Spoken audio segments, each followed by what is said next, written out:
இங்க இந்த மழை நீரெல்லாம் தேங்குறதுனால எவ்வளவு பாதிப்பு ஏற்படுது? நான் பிறந்ததுல இருந்தே பார்த்துன்னு இருக்கிறேன். இங்க எப்பவும் தண்ணி இருந்தபடி தான் இருக்குது. அந்தந்த ஆட்சி வரோம் செய்யறேன்னு சொல்லும், செய்யல. இப்ப இந்த ஆட்சி வந்தோம் செய்யறேன்னு சொல்லி 4000 கோடி பணம் வந்தது, வாங்கினாங்கன்னு எல்லாமே பேப்பர் நியூஸ் எல்லாம் படிச்சோம். ஆனா நாங்க பாதிக்கப்பட்ட மாதிரி தாங்கிறோம். எங்களெல்லாம் பார்த்தாவே உங்களுக்கு தெரியும், எதுவும் எந்த நன்மையும் இங்கே வந்ததும் கிடையாது. வேசார்படி பகுதி, கன்னிகாபுரம் பகுதி, புளியாந்தோப்பு பகுதி, இந்த சைடெல்லாம் நாங்கள் பாதிக்கப்பட்டு சுடுகாட்டுக்கே போகிறோம். இது வரைக்கும் எங்களுக்கு எந்த நன்மையும் கிடைச்சது கிடையாது. இதான் உண்மை.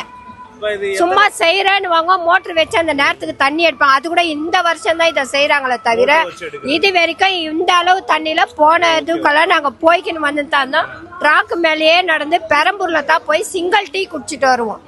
அந்த அளவுக்கு இங்க தண்ணி. ஏன்னா இதை நீங்களே பார்த்துருப்பீங்க, படகு வச்சு தான் இங்க வருவோம். அந்த அளவுக்கு நாங்க தண்ணியில இன்னமும் பாதிக்கப்பட்டு தரோம். எந்த ஆட்சி வந்தா இந்த இடம் சீர் பண்ணதா கிடையாது.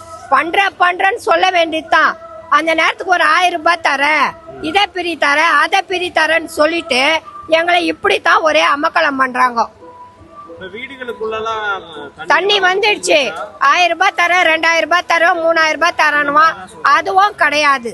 சும்மா அப்படி சொல்லின்னு இருக்கிறதே தான் காலம் புல்லா. இதான் எங்க வாழ்க்கை. ஆனா நாங்க என்னமோ கஷ்டப்பட மேல் இடத்துல அப்படியே தான் இருக்குது. நான் சின்னதுல இருந்து பார்த்த வரைக்கும் இதே ஊர்ல பிறந்து இதே ஊர்ல வளர்ந்தவத்தா. இந்த பாருங்க எப்படி திரியிறேன் பாருங்க, ஒரு கடை கட்டரு கூட. இதான் எங்க வாழ்க்கையே.